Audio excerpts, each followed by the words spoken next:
Welcome to another episode of the Voodoo Monkeys podcast. Today I'm here with my friend Joe Whitfeld.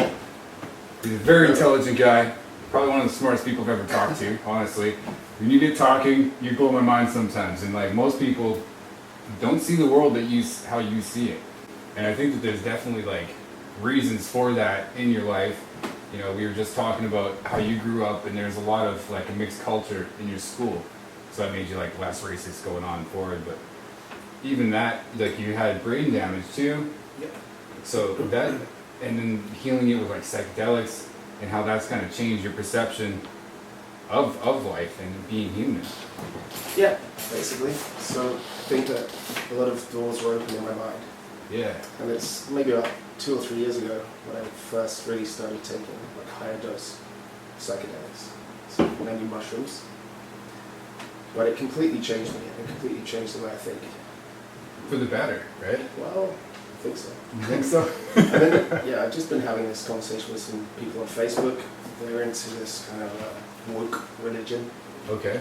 And if you go back on my Facebook feed, maybe 2 years, you'll see that all I used to do was post, news stories or articles on discrimination, or like, how Muslims are unfairly treated, and Okay. and it was just constant pasting. Not really thinking about what I was doing, but just feeling good because Spreading the look word, everyone, right? look how what a great person I am because I fight against this by clicking a mouse. I mean, it gave you some fun, like feeling of being justified. Like you know this is the right thing, and you're sharing it at least, right? Like that's something. That's a step in the right direction. But you know you can do more, right? But that doesn't make me, or didn't make me, a good person. It didn't make me morally better than anyone else. Yeah, I mean, no matter what you do, doing this is doing this. That's it.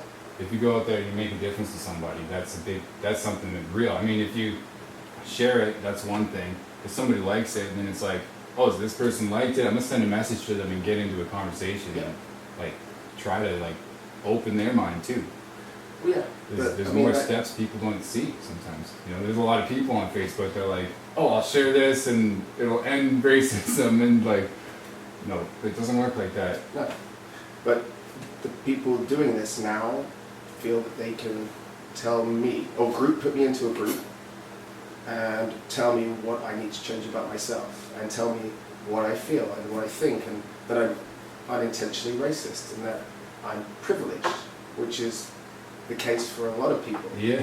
But it doesn't matter what color you are, if you're underprivileged, you're underprivileged. Yeah.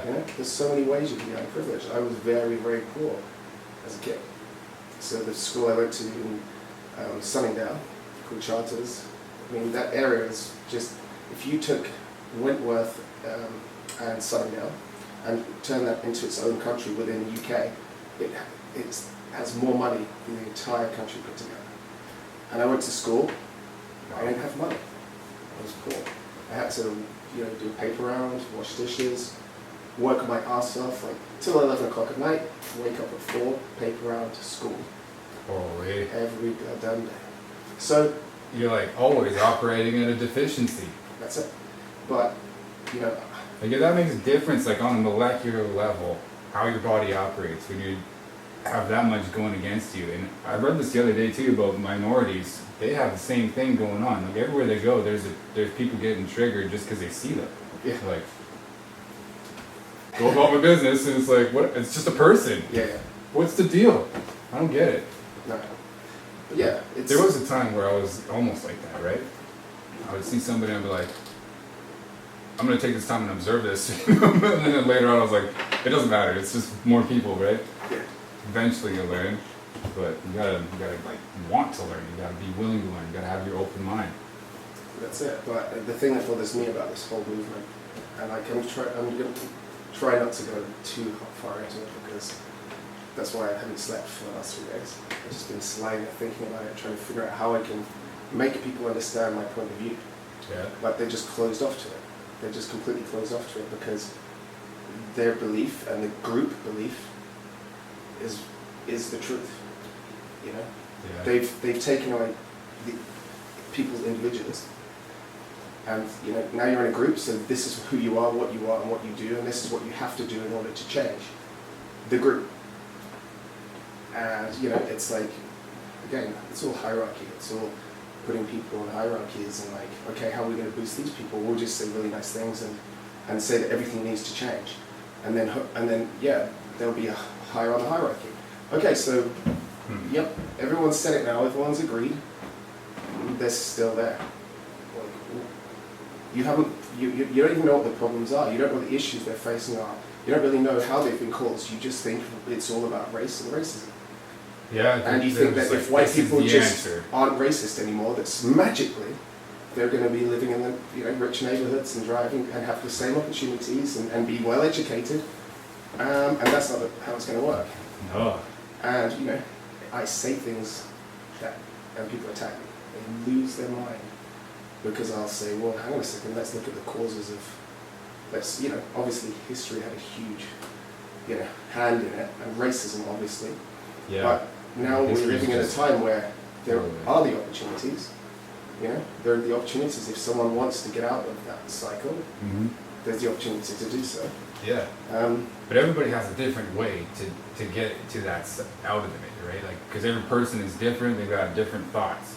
They've got to like navigate their own thoughts and find the way to just obliterate what they've learned before, unlearn what they already learned that they didn't need to learn, and just have an open mind and just do life like normal and don't think, oh, I've got white privilege, so, you know, I got to do this stuff, I got to share on Facebook.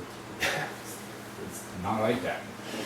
No, it's actions. You can say whatever you like. People can sit there and yell their head off and scream Black Lives Matter, but what is it going to change?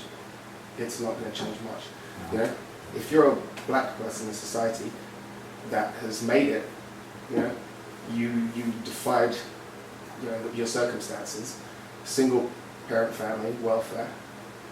So straight away, like black, white, Asian, if you come from a single parent family, your chances of failing college are, I'm not going to mention any numbers because I'm terrible with numbers, but it's a lot higher than other races. But I bet you this guy worked his way up, you know, studied hard, didn't join a gang, you know, decided he wanted something better, didn't want to go the same way he saw his cousins go. He wasn't afraid to live on the outside. No. He made it, he did it. But he did it himself. He did it through his own hard work and his own, you know, and yeah, he fought through adversity. He fought his way up to the top.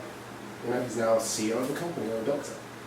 So that's like a beautiful story that I think, like, if you share that, and it's like, this is what happens when you actually work hard and you're not afraid, you're not falling into the same traps as everybody else. Because there's traps everywhere in society, as I call them traps, right? Like, there's the gang trap where you're always partying. You know, there's the business trap where you're always working the same job and not getting anywhere. There's all these traps. Even like just the trap of health too sometimes, you know. The good time is having all this candy and like whatever. And it is. I love doing it too, you know, but like not all the time. I did it all the time for a bit, and then I started getting all this inflammation in my body and I was like just sick all the time. So that's a trap too. It is, but now these people are being put in a group. They're being put in a group with other black people, so now black people apparently need mothering from all of these white people. They need to be mothered. And that would piss me off. Oh honestly. no, look, these white people are the answer. These white people are going to solve the black people's problems. That's because they're sharing all this stuff, and because they're screaming and pointing at me and telling me I'm a bad person. Yeah. Even though they've never met me, but I have the balls to say something like, perhaps we should start in the black community and work with black people to help each other. To educate them, to try to keep families together so that there's a higher income, so that they have more money to, you know, allow their kids to go to university and you know, for communities to get together and stop the crime and prevent their kids from joining gangs. And a really cool idea, like an anti-segregation kind of idea, where you got, I don't think group family homes is going to be a good option for people. They're not going to want to do it, but even like, I know in Minneapolis they had something one time where they had low-income housing in nicer neighborhoods so that other families could get there, and they're like, that's where we want to be, right? Just to kind of be in a better neighborhood. I don't know if that would make a difference, but like, I think what would make the best difference, honestly, is if they lived in the same house. You have a white family, black family, totally different backgrounds, you know, and it's just let the worlds collide and let them like learn from each other. So when I was a kid at school, I went to my African friend's family, and I tried the food, and I get to meet their brothers and sisters. I saw how they live, and I heard about where they come from and what their life was like, and how good it is now to be in this environment in this country with where there are opportunities. There are equal opportunities, and they've found a good job. They're working. Anybody can do anything as long as they can do it. Yeah. And if they want to do it, and if they're willing to work hard. Yeah. And if you look now in the UK, I used to run kitchens. I've had my own businesses. I ran kitchens for a while. I would hire mostly foreign people. I'd hire mostly either European or Indian guys. Or were they harder working mostly? Because they have work ethic, because they want to earn money, because they'll get up every morning and be on time, and they'll work hard, and they'll appreciate each other. They'll look after each other. So if someone needs a day off, someone will cover them. Someone will cover them because they need the money, because they're good people, and they'll expect the same thing. And when I worked in teams like that, it was great. But then when I moved into one pub, it was very hard to find chefs, and I hired a few British chefs, English guys, young guys. And the opposite happened. Squabbling, arguing, not turning up for work, leaving early, not cleaning up after themselves, just sloppy. Yeah. And okay, so I discriminate against my own kind, apparently. Yeah. And I would rather hire somebody because they have a better work ethic. But there I am, I'm discriminating against white people. But I'm still in that group. I'm still in that group of white people. I'm discriminating against myself. And I'm saying, I'm saying negative things about young British chefs compared to young Nigerian chefs. On the most part, white people have way more ego problems than people from other cultures, because it's more about community in other cultures. But white people, it's like, this is your family, go do the best you can, whatever, it's very much, you're the star all the time, and everybody's special, So, but it's been good maybe, but I don't think it has been good, honestly. I don't know. It's hard to say. It's controversial, no matter what. But I think all the participation ribbons, why? I mean, you're there. Most of those people didn't even want to be there. Just let them not be there. Yeah. Let them be themselves. The people who want to be there, be there. Yeah, exactly. I don't know. It's kind of ridiculous when we're being forced into all this stuff and we don't understand why.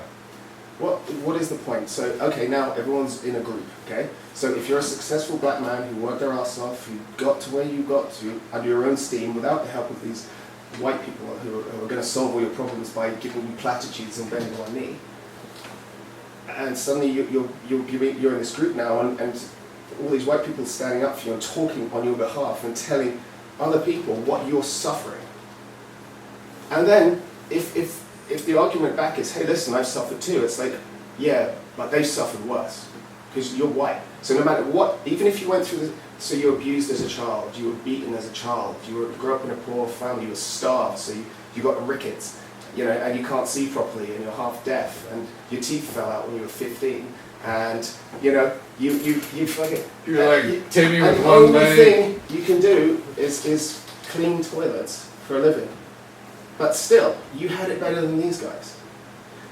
Maybe this guy, he had loving parents, he went to, they worked their ass off for him and got him into college, and he passed, and he's Nigerian, so he automatically became a doctor because Nigerians are fucking smart and they all become doctors. And now, but you're still more privileged than he is. And you can't argue it because that's bad. You have to feel empathetic and realize that every single black person has had it worse than you would ever imagine, no matter how shit your life has been. And that's what we have to agree to, and we have to agree, because if we don't, we're racist scum, and we're part of the problem, part of this problem. What is the problem?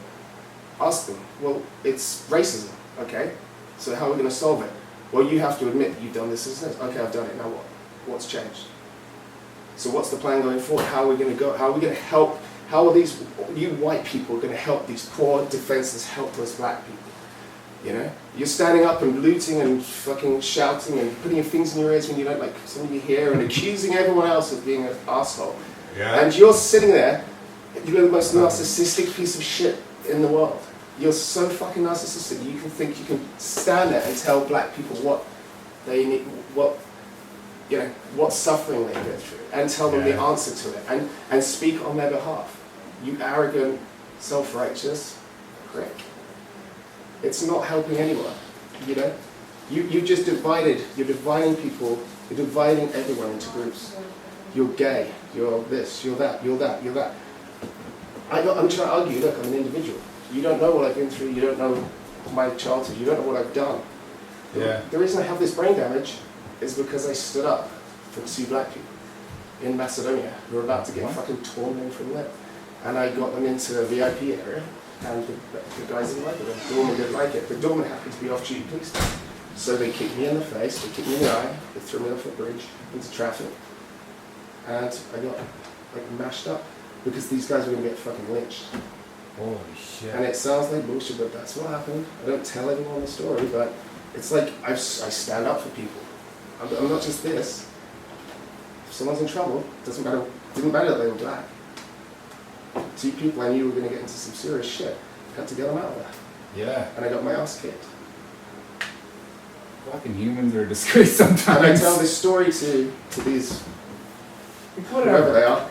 It's a party. Like, here's some people that would never be here. This is a really good thing for them. Like, fucking just some racist asshole. It's like, no, I can't have that. I hate that. Some But anyway. people, like, they need their world to be so specific. And it's like, they can't just accept what the world is already. Well, the And they world used is... to have those, like, segregated things, They're like, I don't know. It's hard to tell because, like, I don't do that. I just mix with everybody. I don't care. Honestly, If you're intelligent, I'm gonna talk to you. I know people say this, and I know a lot of people listening that perhaps hold the same views as these, whoever they are, people who want to change the world, but they don't know who I am, and they have no idea. And it's only when I pointed out these people who thought I was this right-wing Nazi motherfucker, just to go back into my feed a little bit and see what I was posting a little while back. And then I realized, after taking some shrooms, that that's not fucking changing anything. Yeah. Now, I mean, we've had good conversations at work. I talk about things in order to help change the perspective. People come in and they say, "Oh, I read this in the newspaper, it's terrible." It's like, well, okay, like, what do you read? Why people did this? Okay, well, why did they do it? What happened? Well, they just asked us. Are they there? They did it for a reason. Like, what was the reason? Yeah. Don't just say, "Oh, I read this, it's terrible, they're assholes." It's like, there's more to it than that. Don't you want to understand why they did it? Because just thinking that people are shit isn't really helping anyone or changing anyone. You're gonna look at everybody as a target, like, that's probably a shitty person, that's a shitty person. We've got to group everyone. We've got to group. And then they're gonna always have a cloud over their head. I've seen an episode of, like, a Canadian version of Cops or something, and, like, most of them make sense while they're getting arrested. There's another one, they showed up, and the guy was totally justified in he was fighting, right? Because somebody else was, like, fighting his girlfriend. Yep. By the time the cops got there, it was just him fighting another guy. So he was Yeah. like, "Oh, you think it's good to do this?" And he's, like, explaining his thing. But it didn't make a difference, because he was just disturbing the peace. He was fighting, right? So they have to bring him in. But at the same time, the other guy, who was doing something worse, abusing women, left. Yeah. The real thing gets away. And Look. people just get distracted doing what they need to do and what they're safe doing, and what they know is going to be fine. That's it. No one asked questions. They just went in and they saw the situation and decided that this guy was doing something terrible. Yeah. They didn't de-escalate it. They didn't just stop and try and de-escalate it and then sit people down and figure out what's going on in order to get to, hey, who's the bad guy here? Who was defending himself? Who's the bad guy? They just jumped in and fucking did what they did. Yeah. And it's happened to me. Again, a woman getting punched. I used to work in a jazz club. My brother was running in Ascot. And every year there's a race meeting, horse racing. Queen goes and thousands of people, lots of rich idiots getting drunk and doing stupid shit. That's really cool. And this guy punched a woman in the face. That's not cool. Knocked her across the room. I jumped in. Next thing, the police found me. Yeah. They're on my back. They're arresting me and putting cuffs on me. All these people are screaming, "Hey, leave me alone!" But that's it. Like, instead of coming in and calming the situation and trying to figure out what it was, they automatically just put everyone in cuffs and carted them out. Yeah. I guess I that's had their cops job, sitting on my right? back and dragging my foot. Maybe, but Yeah, They if could- they, they could didn't learn have to more drag and more me about on the my face situation. out of the car. Yeah. They could have asked, hey, everyone calm down. What happened? Who's the bad guy? You know? Not just like arrest, like get me in a chokehold, you know, put their knee in my back, Yeah. and then ask questions.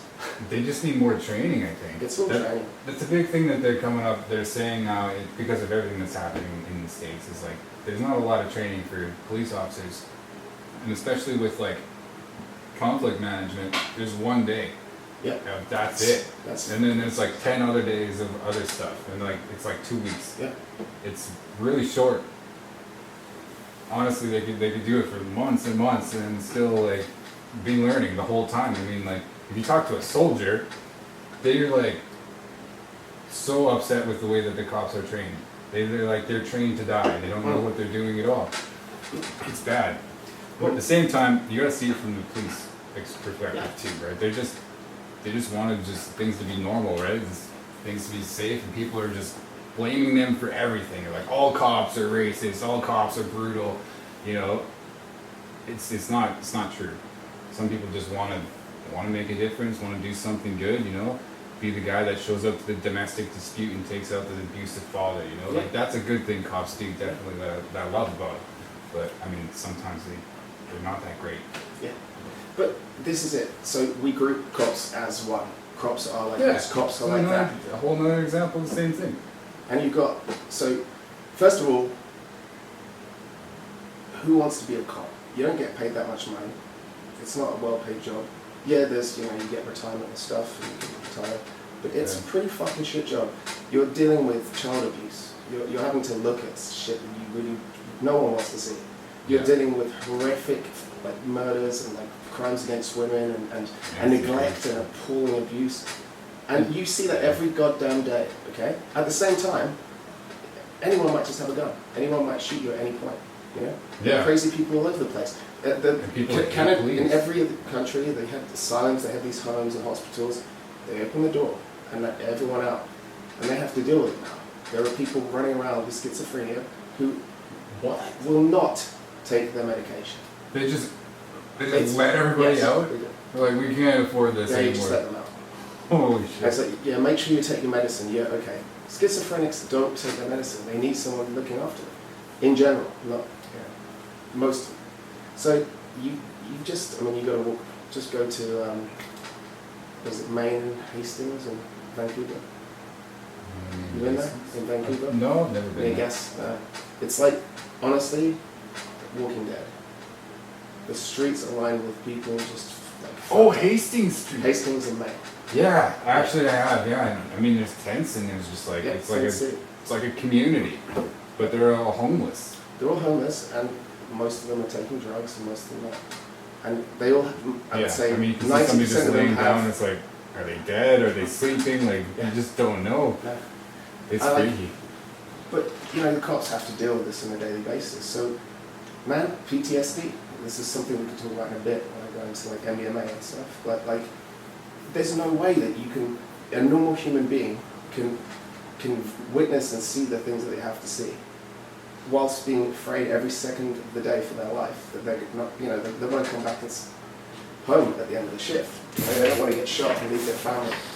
So it takes either a special person to be able to cope with that stress and to still maintain like control over situations and not let it get away and let the fear basically overpower them to the point that they're going to shoot someone in the face for no reason because they thought they had a gun.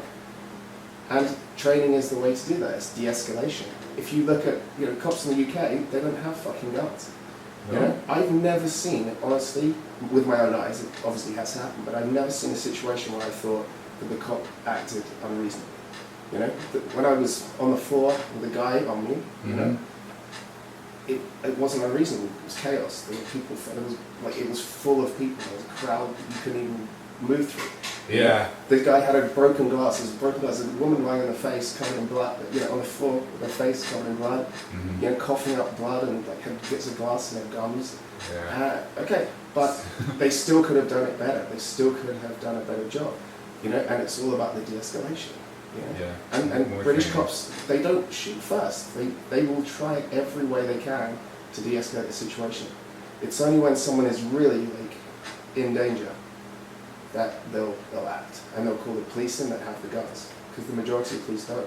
They have a stick and a taser, Yeah. and that's how they keep our streets safe. And you know, obviously America's crime rates are much higher, but you know, they do a pretty good job, and they still get shit. You know, Yeah. it's you know, again, you can't group all cops in together and I say think that it is because of the constant fear. it is, but there's also the element of, you know, hey, this kid was bullied at school. His dad used to bully him. Bullied at school, never had any power, just felt powerless, you know, and he desperately wants power. Well, how are you going to do that? Well, I might become a policeman, because then I have ultimate power. I can tell anyone what to do, and they have to listen to me, and they have to comply. Yeah. And then they get into that position, and guess what? They start to go to the head. They saw how their dad acted when he had power. They saw their bullies at school how they acted when they had power. Now he has that power. I'm going to do the same thing. That's And true. this is just one scenario, but I'm pointing out that everyone's individual. And yeah, you have to weed out those people. You have to be able to spend a lot of time, you know, and analyzing who they really are. Not just writing a questionnaire and asking them that couple of hour interview. They need to go through psychologists. They need to be found fit. You need to speak to their friends and family, and you need to figure out, like, who is this person? Oh, can they do the job? Can you trust this person with a freaking gun? Oh no, let's just do a month's training and then just arm them up. Yeah. Well, this is how you use a machine gun. And what other things take a month? Like nothing else is that short. No, I mean, God damn it, no. You want to be a doctor, you have the power of life and death in your hands. Yeah. Okay? But like, When you're a cop, it's the same shit. But doctors go through 7 years of training to make sure they don't fuck things up. Just, you know, give a guy a gun and say, off you go. It's the same thing. They are a judge, jury, and executioner. They need more than just a couple of months training or whatever it is.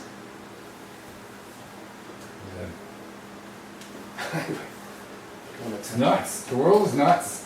The world has gone wild.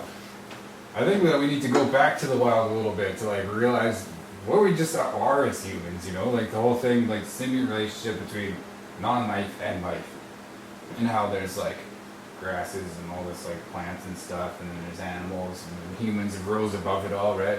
And then there's mushrooms that are like these things that help humans see the truth and see what's actually important in life and in the world, you know? It's crazy how it works. It's really genius, honestly. The kind of stuff that gets into religion and stuff like that, like why people believe what they believe, it's because it all has a cycle. It's all connected, right? Everything is a cycle. What's happening now is a cycle. We've seen it happen before. When you've got this angry mob that are disenfranchised and pissed off, some of them with good reason, others just because they want to follow the crowd and be seen as the most empathetic person fighting on behalf of everyone else they see as lower intellect and lower, you know, means. You know, we've got to look after these guys and tell everyone else what they want. Overly righteous. What reason are they doing it for? Because first of all, there's no leader. So this group, as far as I can see, there's no real leader. There's no one standing up and saying, right, guys, I'm the leader of this group, and this is what we're all going to do. It's just chaos. It's people running around and agreeing with one another because they feel they have to and they think and it makes them feel morally superior. But what is the game? What is the end game? That's the thing they don't think about, right? Like they're hurting their own people. I seen a gang of black people smash the windows of a store, and then a little black lady comes out. She's like, "What are you doing? Please don't do this is my life." Well, LA riots. Oh. LA riots. If you just Google the figures and see how many, who it impacted the most, who was impacted the most in a negative way from LA riots, it was black communities. They destroyed their own communities. You know, and it was just anarchy. It's like nothing to do with, like this George Floyd. Do you know what? How many of these guys running into stores and stealing TVs are there for George Floyd? Yeah, how many of these people? Because if they were, they wouldn't be doing that. Let's like get angry about something. Okay, I'm gonna steal all this stuff. iPod, yay! Okay, I'm gonna sell that later. Do iPods still exist? They do. No, they do. Actually, Yeah, they do. They do. For a second, I was like, maybe not. Maybe it's all iPhones now. I'm not losing a thrust. I still have an old iPod. It's pretty cool. Every once in a while, you find somebody that has one, and I was like, nostalgia. Yeah, I have one of it.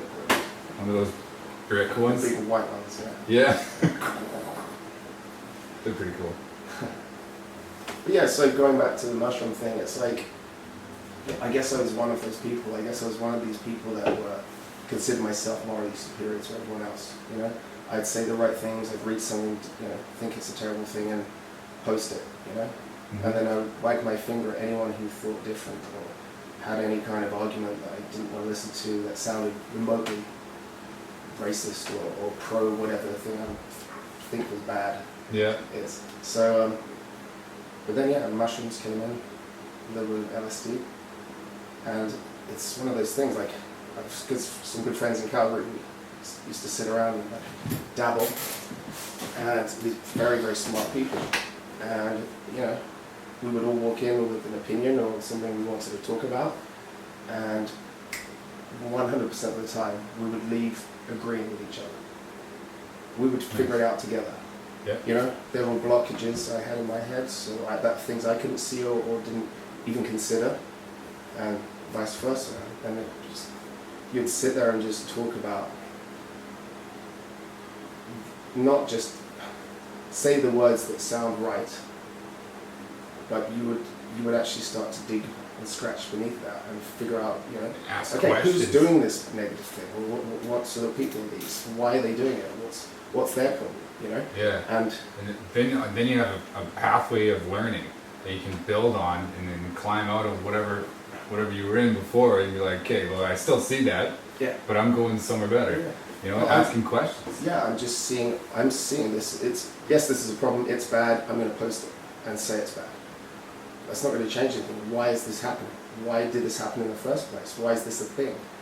Why are this group that I saw like so fucked up, basically? You know? Why are they killing each other in their communities? Why don't they just work their way out of their situation like I had to? Okay, yeah, I'm white. Nothing to do with it. If I was black and I sat on my ass and did nothing, or if I was white and sat on my ass and did nothing, the same results would happen. Yeah. You know? But I just did what I had to do. You know? I did what I had to do. I'd wash dishes. You know, I couldn't get other kids to wash dishes. They didn't want to wash dishes. I'm not washing dishes. I'll wash dishes. I want to make money. It doesn't matter what I do. I'm going to get out of this shithole. I'm going to get out of my situation. Yeah. And if I have to wash dishes, that's what I'm going to do. I'm going to do it every fucking night. Instead of and I'll go to school and be fucked for the whole day. Yeah. Unable to fucking think. And I think that made you great. You know, you were willing to do things that you didn't want to do because you valued getting out of your spot way more than you valued being comfortable, having a job that you like doing, or like basically being comfortable. You know, other people didn't want to wash dishes because it made their hands all whatever, and they didn't like it. You probably didn't like it either, but you knew you liked it a hell of a lot better than staying where you were. I liked it because, you know, I was in a room with adults and I'd hear them talk and I'd be in it. Because at home, You did like it. we didn't have, like my parents didn't have friends or none of my family were close, so Yeah. I wouldn't, and they would just watch TV, so I didn't listen to conversation, I didn't hear the opinions of adults because it was just, we said to our own toes, shut up, and you know. So suddenly I'm in this situation where I'm like, wow, this is weird, like how people interact with each other and how, you know, they got things to say, and It's a little more to life there. yeah, but it was good for me. And then yeah, I was 15, I moved out home.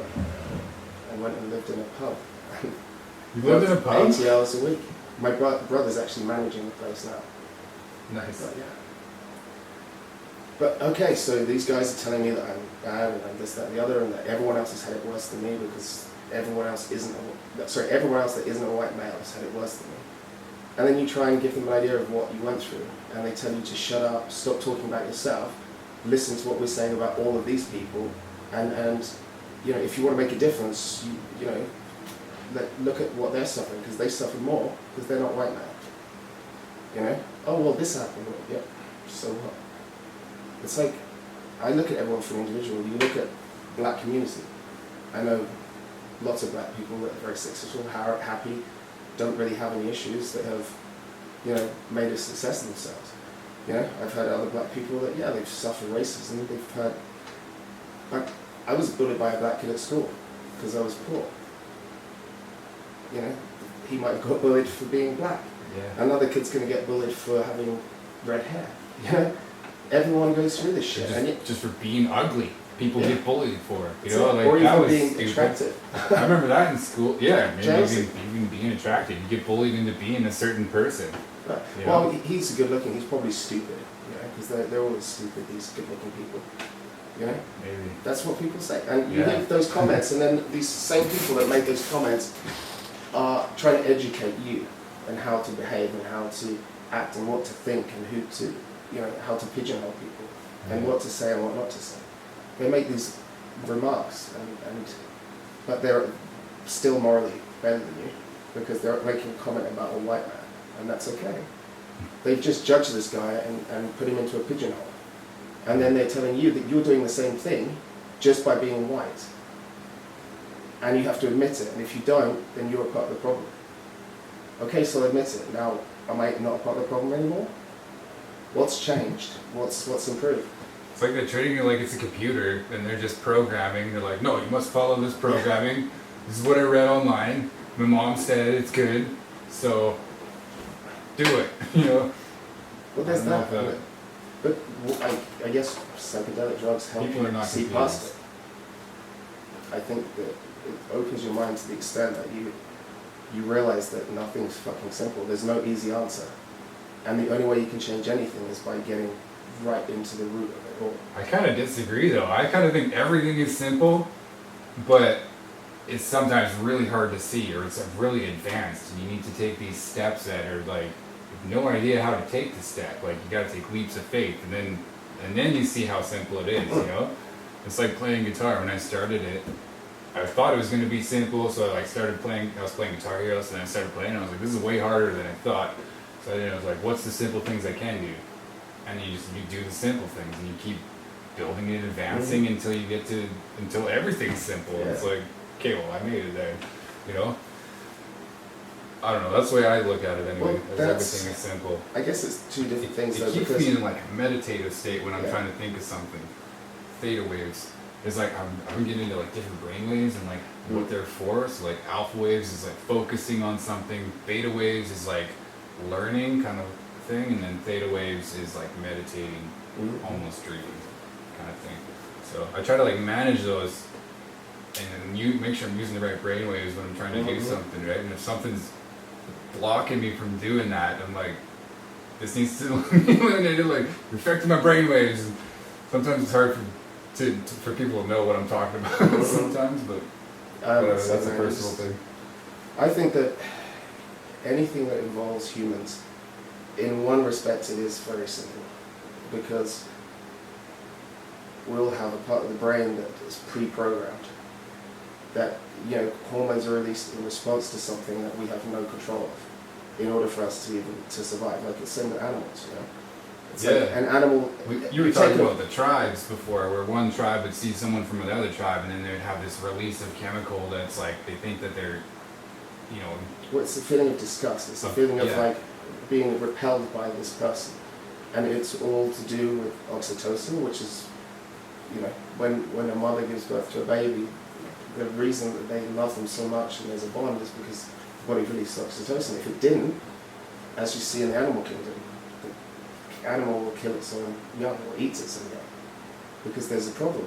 That release didn't happen, so they'll just go, oh, it's a tasty snack, because they don't have that connection. Oxytocin is what gives that connection to people, and that's why when you're with someone you love, when you see someone you love, you feel love, because it's the oxytocin. But the oxytocin also acts in another way, and that was, as I said, you've got a nice little village here and people you love and stuff, and then some guy shows up who looks a bit different, and you don't know what he's bringing with him. Where's he been? He might have all sorts of diseases and stuff, or he might be here to rape or kill, or But it's just this natural repelled reaction, and I guess this is natural for some people to have still. But when you're brought up in an environment where your tribe is every color under the sun, Yeah. You go to a school where you're one of only 2 white kids in that class, and you've got every face and every shade and every hue. Well, that's not a natural response for me. So when I see a black person or I see a white person, I'm not repelled or unless they have 5 eyes and they're green. But it's like, I'm sure if aliens appeared, I'd have that response. But I'm used to being around every culture and every race. So I guess that's what happens when like white people grow up in a solely white community, and then they go and they see black people and stuff like that. They have this unconditioned response. It just happens. Yeah. Well, you they never intended. Yeah. But it's from this tribal history that humans have. Well, you've got these videos now of white people calling the police because a black person's in the park. And they're just losing their shit. Okay, that's it's like, what are you doing here? Down the road, but, so you imagine where they've been brought up. Imagine what environment they've lived in to actually have that kind of response. Like, oh, there's a black person in the park. They must have been like educated that black people do these things, and if you see them in these places, they're not there for a good reason. Oh, I hate that. Yeah, I think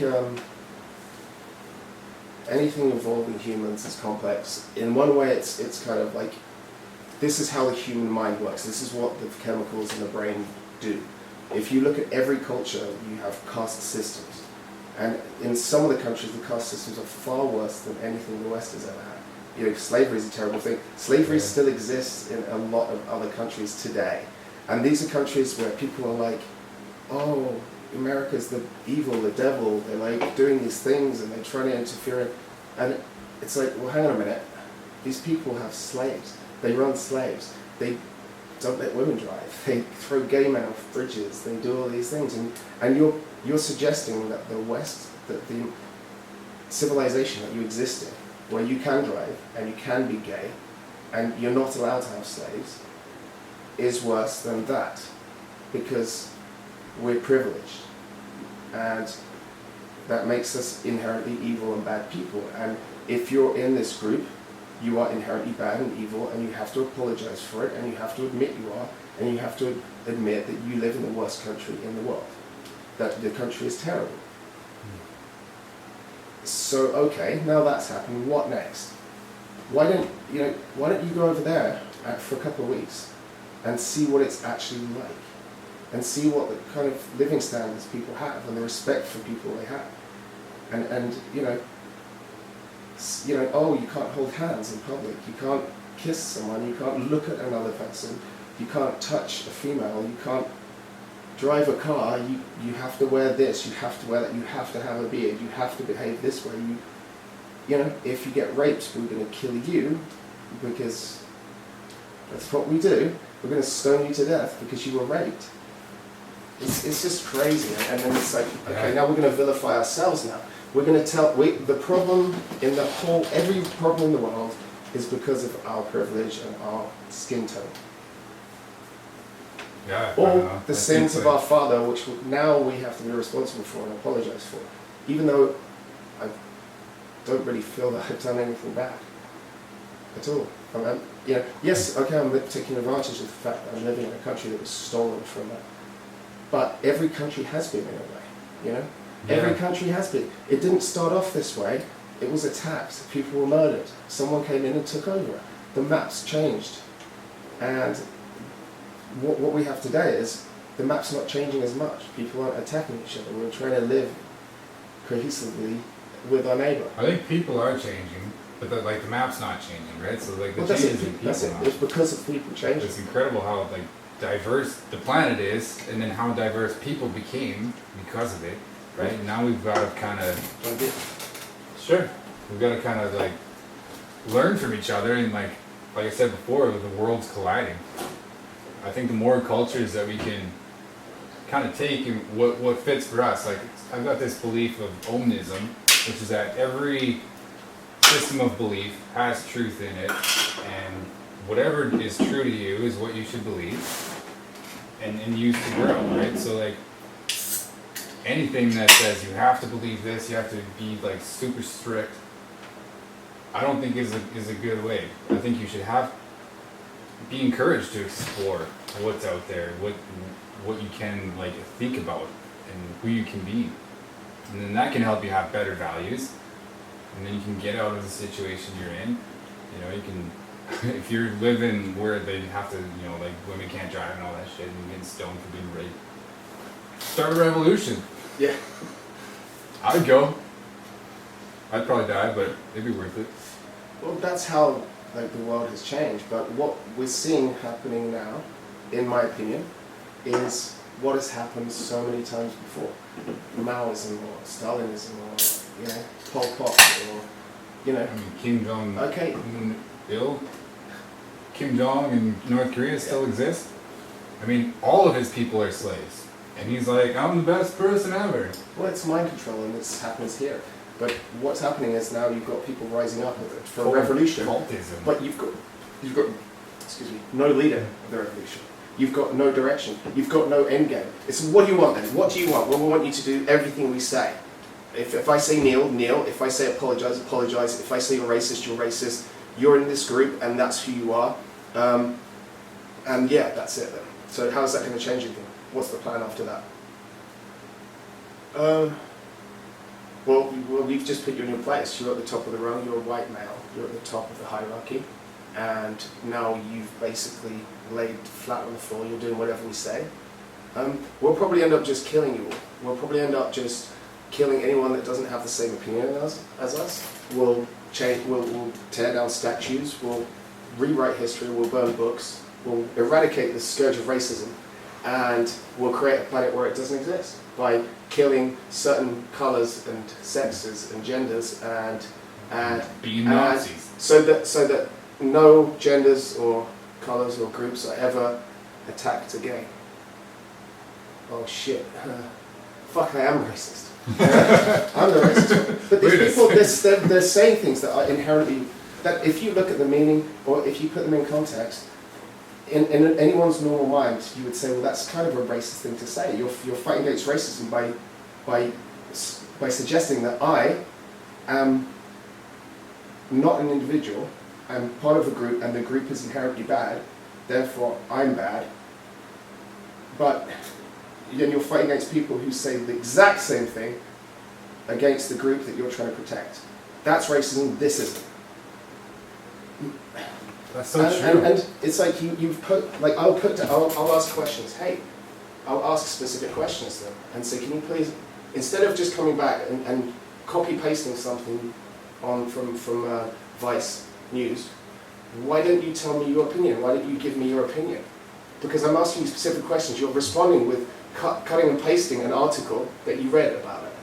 Yeah. That's not your opinion. That doesn't directly answer my question. It just answer my question directly, please.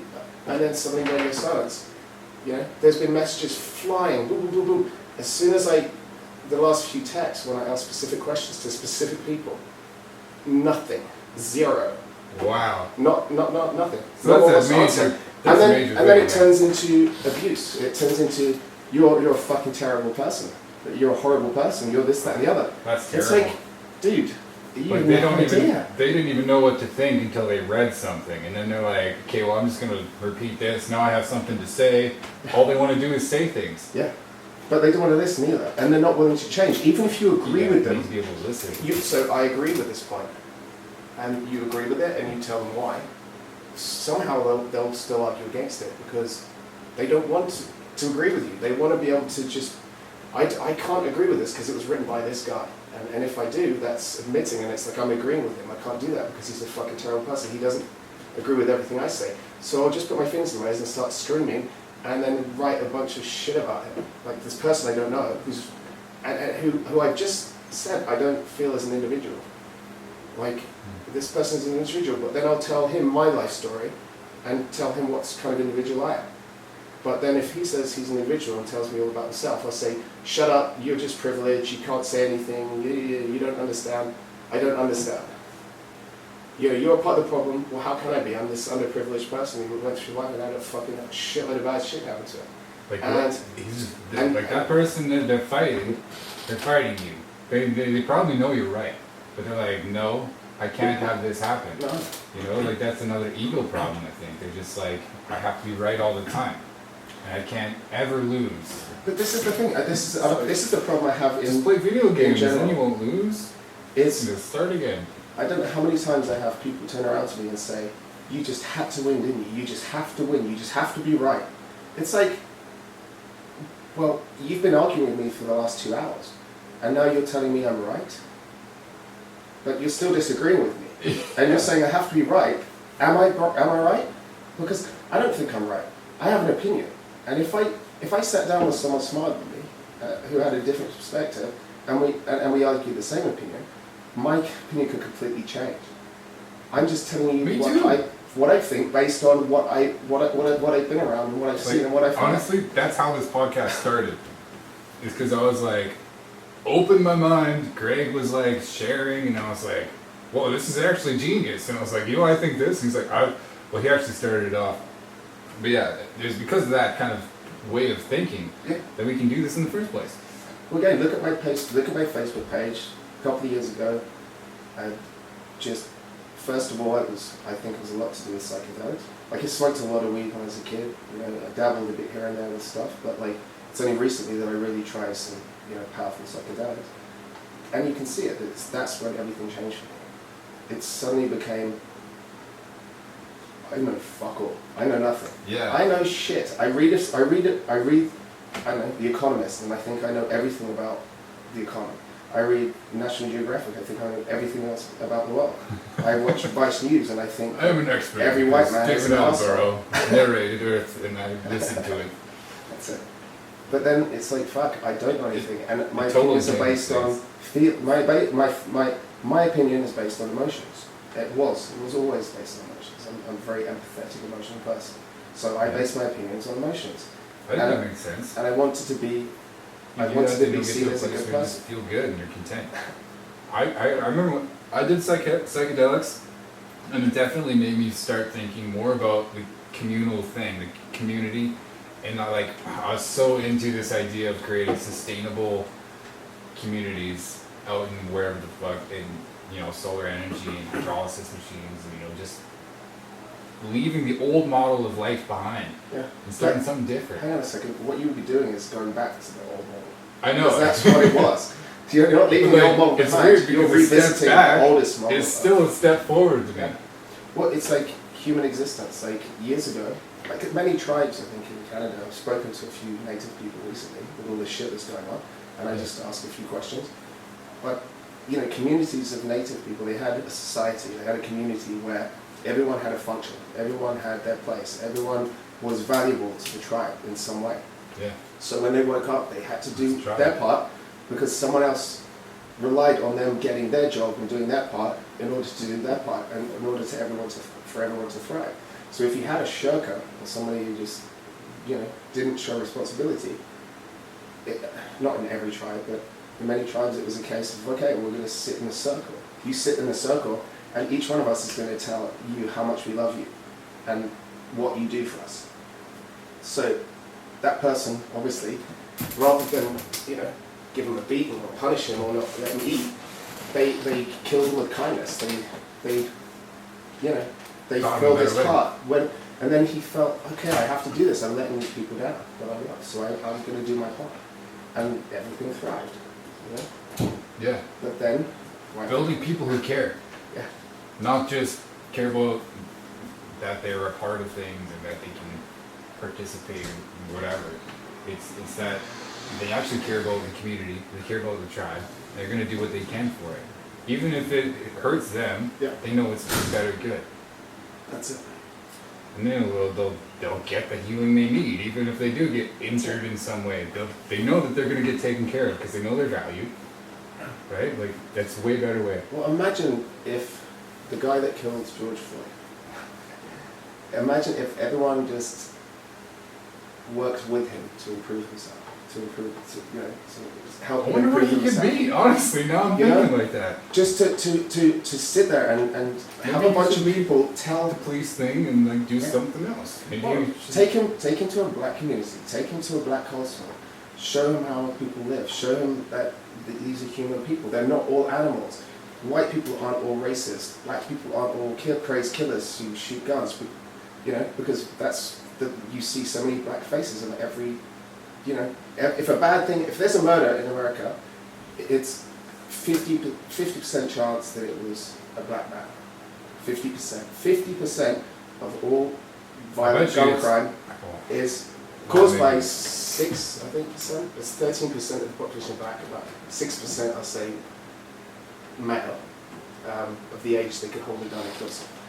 So 6% of all murders and crime are committed by black people. Okay, 93% of the crime are committed against another black person. Like this is murder. Sorry, murder. So 93% of killings carried out by black people are on other black people. Okay, it seems to me that this is an assisted genocide. It seems to me that Obama did fuck all. He's too interested in looking after big companies. He's too interested in making policy to advance businesses rather than work for the people. He did nothing. You can't say that he's better than anyone else. You can't say he's better than Trump even, because what did he do? What changes? What happened? Like did crime rates go down? Did one-parent households go down? Did more black people get better chances in life? No. It's almost as if this is all going on, and this is a big problem. Like being a president, though. I mean, they must be under such heavy influences all the time. By big business. They're like, Democrats never used to be. You know, and they feel compelled, and they become kind of puppets. Well, Democrats never used to be like that. And then Clinton came along, and that's what we see has happened. Right? That's what happened. Yeah. I remember there's some people in Alberta that remember Ralph Klein, who was like super the will of the people kind of premier. There's nobody like that anymore, because you have to go in this like gate, you have to go in this channel, and it kind of erases who you are, I think. I don't know.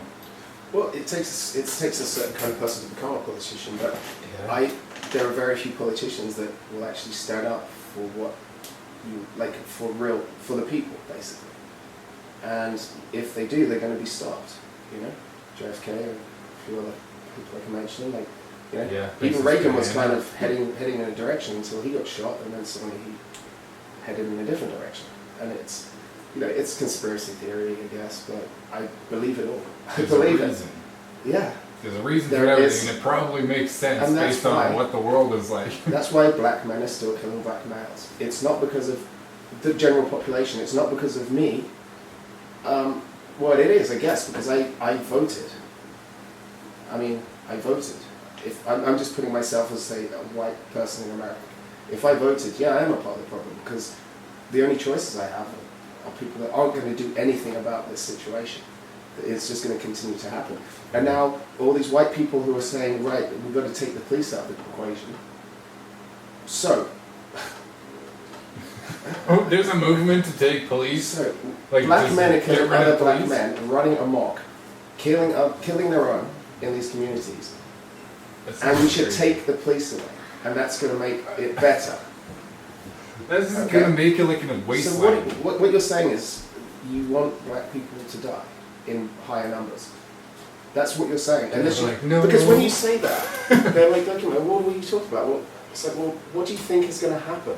What do you think is going to happen? What do you think? If I was a black man living in America, I would. Okay, I'm scared of the police, but there's someone else I'm very fucking much more scared of, and that's these guys. You know, it's the other gang. You read it all the time. Family walking down the street, drive by, kids shot. You know, a 15-year-old kid shooting at a 14-year-old kid because he stole his drugs or something. You know, or he was on his corner. Kids who are being indoctrinated into this thug life. Like that's they're the CIA. Like they don't know the same crack. thing. CIA giving them crack. It's all about genocide.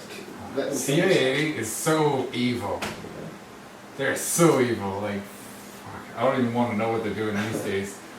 You look back and they did so many experiments on their own people and just drove them crazy and killed them. What I think they're doing today is what we're seeing happening right now. They staged coups. They fucking just like revolutionize all this shit. They're just like, no, it wasn't us. Yeah. It was the freedom fighters. Oh yeah, we gave them guns and stuff, but And a bunch of Toyotas and some guns. yeah, it's crazy. There was even like in Syria, right? Like the whole coup in Syria, that was CIA orchestrated. They fucking paid people off to say that the government or whoever the dictator was at the time poisoned all the people. Yep. He did. Yeah, it was actually that the whole time. Well, It's fucking evil shit. the thing is though, they're releasing this information now, and they're admitting to what the things they've done in the past, Yeah. and they're still here. Okay? Yeah. They still exist. This is still a thing, okay? And people are like, oh, that was terrible like that, you know, but they're still here, and it's still happening. I hope they're not doing. I hope they got better. They must have learned by now. You know, I don't know what the hell's going on. Like, I mean, Trump fired his CIA director, right? Or was it the FBI? FBI. Oh, it was FBI. Never mind. But yeah, I mean, going into massive conspiracy theory, it's like, But maybe they're gonna do things that help build countries that are like stoning women and all that kind of stuff. You know, like maybe they're just doing the really shitty stuff they have to do. But like, I think there's a better way too, even of that. You know, I don't know. They're pretty ingrained what they do, so. yeah, they're in bed with certain people, you know, it's where the money's at, it's where the oil's at, it's where the... Yeah, you know, and then it becomes just a police if you're race, doing too. something good for me, and I'm making money, and we've got a great understanding, you can carry on doing all these fucking horrendous things, you know? But if you're not allowing us to go in with our World Bank and get your country in massive debt so that we can own you and make a fortune off your back, if you don't have a Rothschild bank, we're going to come in and fuck you up. Syria, Libya, and like all the other countries that fell, you know? There's only 3 more, you know? They won't be around for long. And this is something people have known for years, and suddenly they're top like dominoes, and people are like, nah, it's conspiracy bullshit, man. It's not. It's not at all, because what we thought would happen is happening. And it's going to happen again. It's, you know, and okay, let's not focus on that. Let's focus on telling this guy that he's a racist piece of shit arsehole in order to change the world. And he has to admit it, and he has to kiss our little arseholes, you know? And there's nothing he can say that's going to change my mind. We don't have any game plan or end game. We just want you to do exactly what we say, because we're disenfranchised and you represent the pain and suffering of humanity. Yeah, okay, you created everything here, and like, you know, if it wasn't for you guys, there wouldn't be, you know, people wouldn't have food in Africa, or, you know, there would be medicine or fucking X-ray machines. I think it was invented by women, actually. But like, white people, you know, it's just insane. It's just a way of dividing and conquering, and it's the media that have done it, and it's brainwashing. It's the same as any situation where this occurred, you know. It's brainwashing. It's telling people what they should think, telling people what they shouldn't think, what they can say, what they can't say, erasing history, erasing logic, killing intellectuals, killing people that can think for themselves or that don't want any fucking part of it. Because you can't control those people. They'll do whatever it takes not to live in that kind of reality. And what's happened now is social media. Kids not interacting, not going outside, not living the life that I live, that's for sure. Just sitting there on their computers, reading Facebook, watching not the 95% left-wing media. Every movie is left-wing, everything is left-wing. And I don't have anything against, like, I'm not any wing, but sometimes I see it and I'm thinking, well, this is getting ridiculous, you know? Like you see this what isn't reality. brainwashed it is. This isn't reality, and it's you're presenting something as if this is how life is for everyone, normal, when it clearly isn't. It's not like that, and it's always, you know. Yeah. Anyway, I mean, you can't play games on your phone and survive all the time. And we were teaching kids that when you have time to yourself, just grab a phone. well, you see it now. Babies, you know, they come into the store, and as soon as they make a squeak, they get a phone or an iPad, you know. And what are they like? You know, children's minds. If you're filling them with shit. If you're like super instant dopamine fix, That's it. you know, it's like, oh yeah, there we go. Well, it's first so of all, good. they're becoming addicted, and then they're being bombarded with a message all day long. And yes, they suffer from anxiety, depression, this, and this. Then they're going to get ADD. Yeah. All the notifications, pop-ups, things That's it. flying everywhere. But it's They're going to have no attention for anything that actually like, gets them into the beta state to learn. where they're not learning. They're not making up their own minds. They're not looking at two different, sides of a coin. They're just whatever they're being told, whatever they're being presented by the media that they trust, which is no way not fucking like pushing an agenda. They're all pushing an agenda. They're all pushing an agenda, and they're getting sucked in. And now, it's all about dividing and conquering everyone. Everyone has to be in a group. They have to look at the hierarchy, and whoever's at the top needs to go to the bottom, and it needs to be reversed. And start pushing everybody up. You're at the top, right? You're the best. Straight from the weakest part. Right? If you're that in makes this sense. group, you are a terrible person. So what we're seeing again is white males committing suicide, and it's increased dramatically because they feel guilty for just being fucking alive. Or just shooting into the crowd. Like there's that happen too, man. I mean, like feeling guilty for being alive, just because like you see the news and you see white privilege, you see all this stuff, like I'm a terrible person, even if you've done nothing wrong. That's it. It's so fucked up. I'm gonna kill myself, And it's even getting to the point now where it's like, if you're just a white guy, you've almost got to be special. Like I'm just gonna create my own sexuality so that I can be different and I can get empathy from people, and they can suddenly feel sorry for me instead of pointing the finger and blaming me for everything. So in order for me to get higher on the reversed hierarchy, I'm going to become a Z or a Zob or a Zid.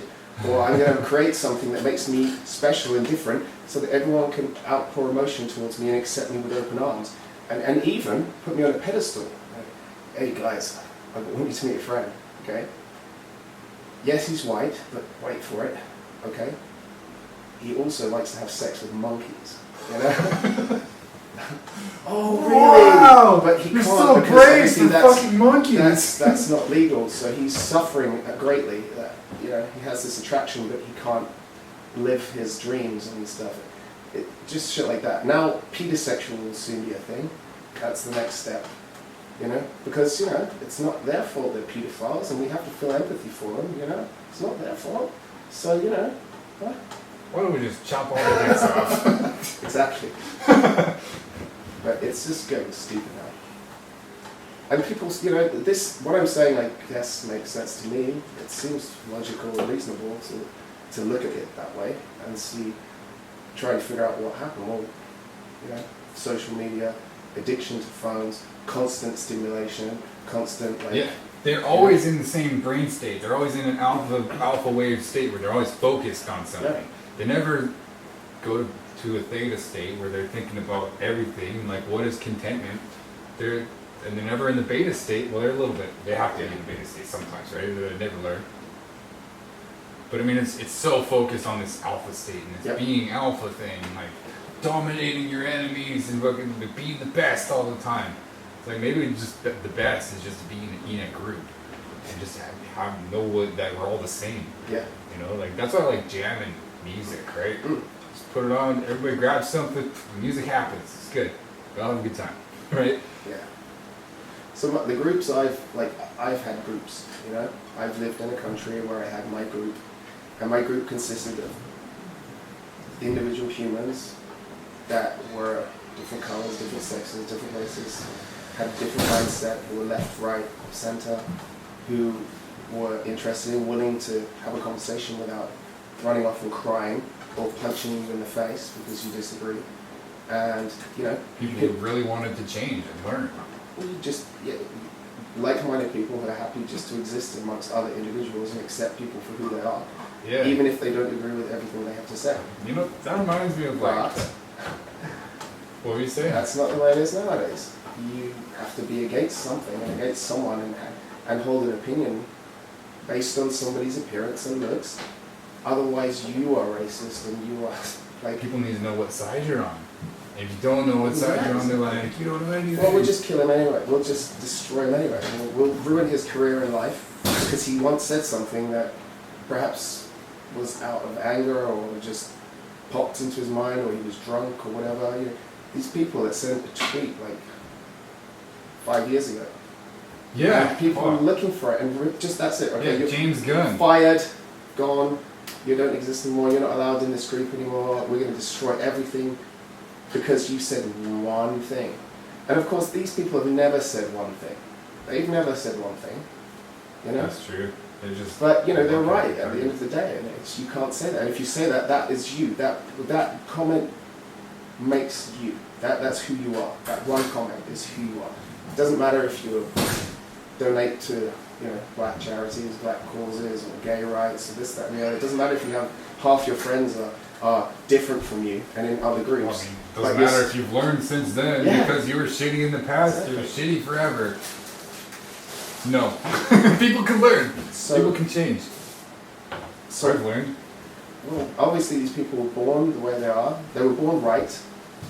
They continue to be right. They can't say anything wrong because they're saying what everyone else is telling them to say and what everyone agrees on. They're not going to step out the comfort zone. They're not even going to agree if you put something to them.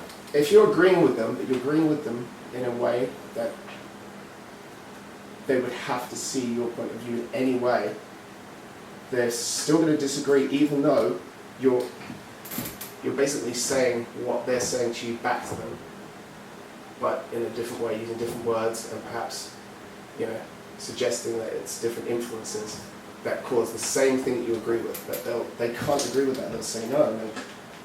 It's like, answer my questions. I've asked you all a few questions here, and not one of you has answered. You keep posting shit. You keep giving me links. And then you're telling me that I should fuck off and stuff my high horse up my ass and other, very intelligent things. I haven't insulted anyone here. I haven't said anything bad.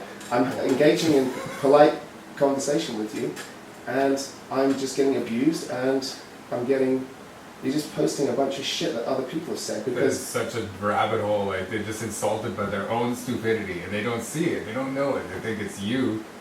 It's really themselves. The worst part is they're not stupid, and I do believe they're morally no, but I know you're saying that. They are stupid in a way. Their own closed-mindedness, maybe. Yeah. Because even if you're closed-minded, you can be really smart. Exactly. But if you're closed-minded, you're still going to make things worse for people. Look, I used to be like that. I used to be one of these people. I just, somebody had said something that was offensive. Actually, that's bullshit. I fucking say offensive things all the time. If they're funny and they offend someone, I'll say it.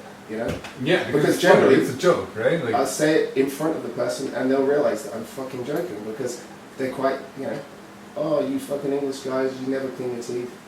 Oh. So I'll say something back. But, people have a sense of humor, they coexist. But with these people, there's no sense of humor. I'm finding that I have a problem now, right? A personal problem with my daughter. So, we cannot communicate. I try to put a point across, okay? When somebody's talking to you, you ask someone for help, and you ask them to give you a solution or to try and guide you to a solution to a problem. Okay. With the way kids are now, and the way these people are acting and behaving, they don't focus on the message. It's very hard for them to actually listen to the words that are coming out of your mouth because they're so pre-programmed to get triggered or offended by the way that you say something or by the way you imply, or it's like they're just this Nazi people who are just anything you say that can be deemed offensive or insulting or they deemed like you're putting them down or saying something negative against them, they fucking lose it. It's like I write something that's very deep and meaningful, okay? And all I get in response is people reacting to one sentence or two words or the tone of what I've said, rather than the actual content of the paragraph, the meaning of the words. So I can't communicate. But you're not really listening. Because if I say something like, I don't know. I'll say something and it's not in the right tone. I'll say something and it sounded aggressive, but it's just the way I naturally speak. It's just the words that I chose to use at that point. Or it was aggressive because of the last thing I said. That triggered an emotion in me, which made me say something aggressive. But they're so pre-programmed to take everything so literally and to analyze every word as a separate entity, or the tone of it, and not the message. So it's like you have a comedian who has a message, okay? The way he gives that message is to make fun of it. So he'll say offensive things, which people laugh at because they know that it's a joke. Because the message at the end is one of, like, hey, like, we don't have to be like this, you shouldn't be offensive to people and blah, blah, blah. Yeah, lots of comedians talk about their childhood and being abused, or like their kids and how they want to abuse.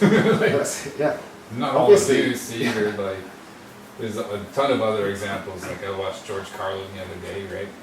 He's got some stuff about a lot of stuff that he couldn't ever see himself doing, like swearing on the Bible and holding his hand out. Like, why does that matter? You can totally easily lie about it. It's not that good of an example, but. Well so you have an audience, okay? So 50% of the people went there to watch the comedy, So they didn't really get the message because they were just there to laugh, okay? Yeah. The other 50%, you've got like maybe 25% are there because they agree with the politics of the comedian or whatever. And then you've got another 25% that are just there to basically get offended. And who didn't even hear the message and don't understand the message. And then you've got a professor at school who's a white male, who is very commanding and very, a powerful presence, and he's giving the same message, but in his way, using his intellect and examples. And then you've got a portion of the people there that are going to be offended by it anyway, because, he's this white male who can try and tell them what to think and what to do. They don't even get the message. They just see him as this intimidating white guy telling them what they should be doing and thinking. And it's just like, nobody listens to the message. If you make a mistake, if you say something the wrong way or use the wrong tone, or people just get offended and they're just going to hear, they're not going to hear the message. And I find this is the problem. You're giving, I'm writing stuff that I know if that person who's commenting on my post, if they read that and truly read it and processed it, there's no way that they could possibly disagree. Because I'm saying something that they're saying, but in a different way. And it's the same thing, but it's just, but they'll still disagree. And they won't disagree by pulling it apart and analyzing it and saying, well, you're wrong here, here, and here. It's just, no, and then they post a link to Vice News or some other website, or please read this book. Seems like they're not in the right... White fragility or something. I want to read that. I don't know exactly what to say here, like the right state of mind to even be talking about that kind of stuff. They need something else. And then once they're like comfortable to open their minds, then they can start talking about these things and actually learning a better way, or seeing the flaw in the way that they're doing it right now. It's just that they're incapable of doing it. And then they can start asking their own questions instead of just saying, "Oh, I read this. Somebody told me this." It's like, what do I want to learn? And then they'll find a way. Well, going back to the original subject, like mushrooms and psychedelics are a doorway to open your mind. If things changed for me where I just started I was high, talking to other people that were high, and we started to get into a discussion. And instead of just saying the right thing to say, or the emotional part of me saying what is the right thing for me in the heart, and the good thing to say. Well, what's going to advance it, right? Like, what's going to advance humanity? What's going to advance yourself into a better place? It's like, open your mind up, and then you see what's important. You know, you look at your life and you're like, okay, I see my life, I see I value this, I value this, I value this. For some reason, I'm giving a lot of attention to this. It doesn't really make sense. Maybe I should just focus on these other core things, right? And like, then you see it, and you see that there's the answer, and here's the way that I do this. You start like visualizing and like making it happen. You believe it, you see it, and it happens. It's really powerful stuff once you get into it, but like, it's weird getting into it. Sometimes you don't even know that you're getting into it, and then it's like all of a sudden it's just the way that you start thinking changes, and then the world opens up. Well, it'd be good actually to do another podcast when you're both high. Yeah, Because first of all, really I'm a lot more. You would understand what I'm trying to get at a bit better. Yeah. Because it's so very clear at that point. You know, it's hard when you come to some realizations and then you sober and you kind of forget a bit. You know, and then you try making sense of it again, and it's still there. But when you're on those shrooms, when your mind is fully open and receptive, and every door is open, everything is so clear, and it makes sense. And you realize that everything is very complex. It's going against what you said. Everything is very complex because there are so many. Every individual like experiences something, things differently because there are so many different like, stimuli and influence, and you know you can't put all black people into a group and say that they need our help because they don't. Some of them are very smart. Some of them are even smarter than you. And you know, you're going to tell a group of people that they need your help, and you're going to try and change other people. Like, get the fuck out! Don't ever speak in my name. You know, don't ever speak in my name. You know. But yeah, terrible. The last mushroom trip I did. Here's a white mom saying all these black people like. What was it? The last mushroom trip you had? Yeah, that was pretty, like, it was the most intense thing that ever happened to me. Like, it was life-changing. Whoa. I just, I took 20 grams, so it took... 20 grams? After 15 grams, nothing happened. It was about 3 hours. What the? I was traveling down... Are you sure they weren't like shiitake mushrooms or snow? My brother took 3 grams and he was off the planet. Yeah. He was just gone. I mean, you don't need a lot to have a trip. Like, you've taken so much. But it's weird because nothing happened. I couldn't get high. I hadn't really eaten anything. I didn't drink anything. There was no vitamin C or sugar or anything that's going to interrupt. It just... But I kept telling my brother and my girlfriend, I have to get that. Like, this is really important. Like, I have to get that. So something told me to mix, like, some lemon juice with the mushrooms. I don't even know. Like, I was just like, oh, I know what I need to do. I need to mix lemon juice. Okay. So I mixed the lemon juice, I drank it, and that was it. Like, I can attempt to, like, I was really, and everything around me, for the first time in my life, everything disappeared. I wasn't on this earth. I mean, I was, but I opened my eyes. Right? I opened my eyes, and there was just a wall of threads, like that link everything. It was like these tiny intricate threads with like lights and like colors kind of traveling and exchanging. Okay. And then I was like kind of trying to zoom in and try to see things more clearly. And when I got really close, it was like an organism, like breathing. And it connects everything. Everything is connected. Yeah. So then I started to think, well, everything's connected. Like we're all the same. We're all one. But then all these images flashed up, and it was like, I can't explain it. It's gonna sound weird. It made sense to me. Like it's like I've seen these images, and I understood them, and I've seen them 1,000 times, and they're all associated with an emotion or a sound, and there's a picture and a picture. But it's like it was like a message being relayed to me. Yeah. Usually a trip like that like has something underlying that like gets communicated. Even if it's from somewhere else, like it's from some like alien dimension, a hyper intelligent love thing, like Joe Rogan describes about DMT, maybe that is God. And when we do drugs, we just like, oh, I'm here again. And then you come back to your life and you're like, okay, back to my life. You know, like, but there is that kind of portal, right? You go there and you learn more about yourself. Well, this was like, I've experienced all of this before, thousands and thousands of times. And each image associated with a memory from when I was a kid or even before I was born. Like, I don't even know, but Yeah, like past life. like, it was just insane. Like, or even just constructed like by your brain, because of experiences you've had, and then you take this like this psychedelic that influences what your brain's already doing. but it felt to me like something. It was a message. It was a message.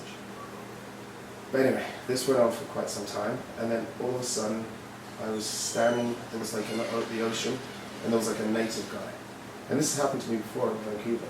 I took a shroom. I was at a gig, and all my friends are looking at the lights, and I looked at a tree, and it was like morphing into like a beaver, a native guy's face, a wolf, and it was just like this connection with where I was. Whoa.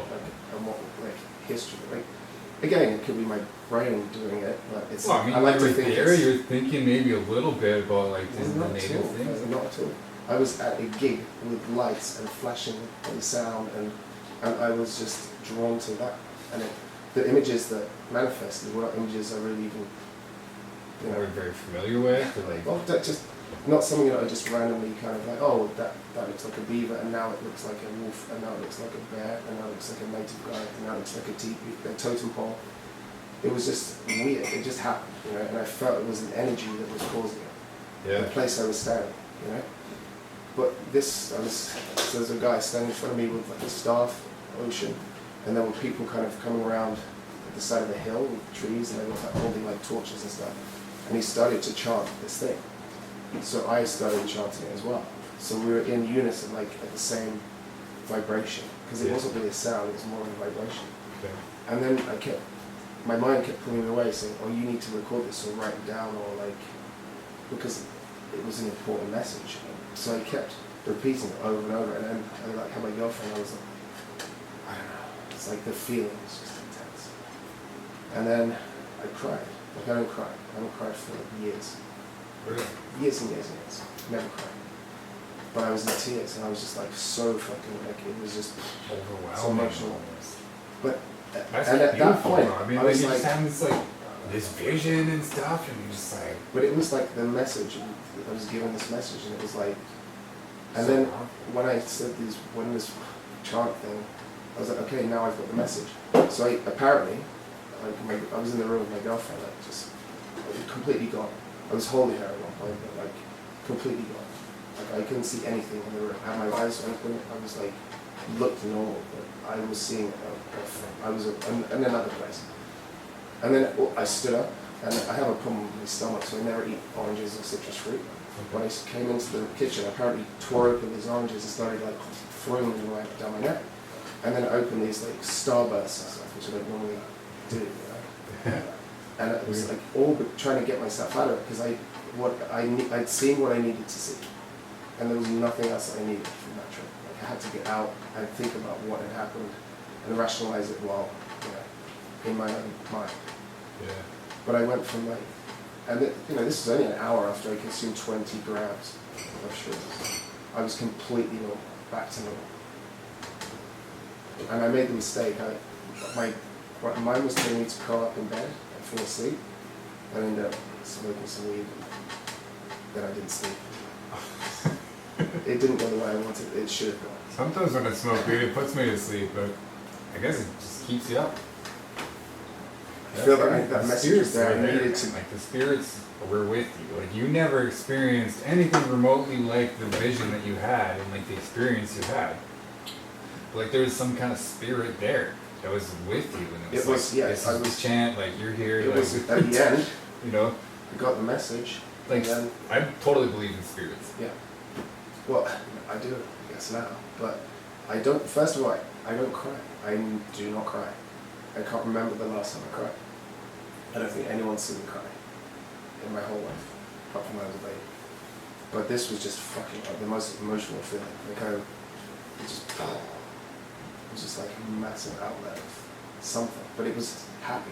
It was like thankful, happy sort of thing. Yeah. But looking back at it, like it's hard when you come out of it to kind of fully go back and relive the experience exactly as it was, but it's still very clear. And every single image I saw, it was usually a part of an animal, like a bird's feather, or Like that's chameleon, and of course octopus, which I always see octopus. every time, octopus. And and mushrooms, like the shapes of the stems and the connectingness of them, and looking under the earth at like the connections that make you see like. I mean, there's the soil and the rocks. 5 or 6 mushrooms, but underneath there's just they're all connected by this massive organism. Like a matrix. So they're individual like a mushrooms that are completely intertwined and connected. Like every mushroom is a nexus to the great mushroom. And That's you eat the mushrooms and it's like, okay, I'm joining the great mushroom spirit. What is it going to show me this time? Well, next time I'm going to do exactly the same thing. But maybe I'm going to record it and try and speak and talk and like record the whole thing. Like maybe it was some other language. Like was it another language? It was, yeah. So the chant, I can kind of remember it, but I can't say it. That's too complicated. That's so profound though, that you like learned a new language and we're chanting it without ever experiencing it. Holy crap, man. That's the kind of stuff that advances humanity. Like I'm sure when we were in this very tribal state that there was people that did psychedelics and then they had these visions with these spirits and all of a sudden they got turned into geniuses and they learned to make these breakthroughs. So you've got the theory of evolution, okay? So you've got all of these like, sort of humanoid things that are half ape, half humanoid, and then all of a sudden you've got humanoids. There's like pieces missing. And I fully 100% believe that mushrooms changed the way that we live, the civilization. As soon as mushrooms were used to open the mind and to, the creativity. And I can farm. Yeah. Agriculture was like a huge thing that changed the future. It's frustrating, like trying to like. I hate going into the woods. Till the earth with my heel. Like, what if I use that stick of it? Wow. Oh, yeah. Hey, look, an ox. Maybe if I can attach the stick to the ox. But yeah, I think that changed. Either that or there was an alien interference. There was a DNA. We were like Shamira. Like we were across. That could be maybe. But where did that other place come from? I mean, how did they become what they became? There's just so many questions that way. I totally believe we're not alone, though. There's definitely other life out there. The universe is like infinite. There's so many planets. You never know. And that whole like other dimension, whether it is something, like what is that? Is that the alien? Did they come in? Like maybe that's it. We just did the mushrooms and then we talked to the aliens and then we came back. Moses in the burning bush. What's that? The empty bush. Well, maybe they're here. Maybe we coexist. Maybe this planet is many different. Well, I think that alien is like love. Like we coexist with love. But like people think that it's exclusive and they gotta like care it to themselves and like guard it and like fight everybody because of it. Love's more about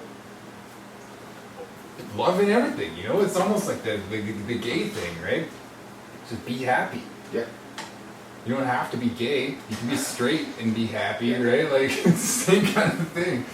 As long as you just, like, love people for what they can be or who they are, like, even if they're not in a good place, don't love them for who they are because they're, like, making mistakes all the time, but love them for who they can be. Yeah, that's it. And just be like, you could do this. Do you ever think about this, right? Well, these guys, it's my phone, but the guys I've been discussing all this stuff with, it's like, I fully know that like very similar in the way that we think, and we're on the same side in one respect. But for somebody who wants to have a moral high ground, to basically say that because I am the color I am, and I am the gender I am, that I'm wrong, I need to apologize, and I've had it better than everyone else. No matter what has happened in my life, I've still had it better than everyone else. They categorically knew that to be true because of the hue of my skin. Yeah. And it's like, okay, well, you're not good people if you think that, because you don't know me, you don't understand me, you have no idea what I think and how I feel. you just, because I'm not agreeing with you, and I feel that you should actually care equally for every existing human being on the earth, no matter where they are in a hierarchy, because that doesn't matter, no matter what the hue of their skin, because that doesn't matter. You're fighting against racism and discrimination, and by basically using the same techniques to win an argument and to justify your hatred towards me as a part of a group that you disagree with.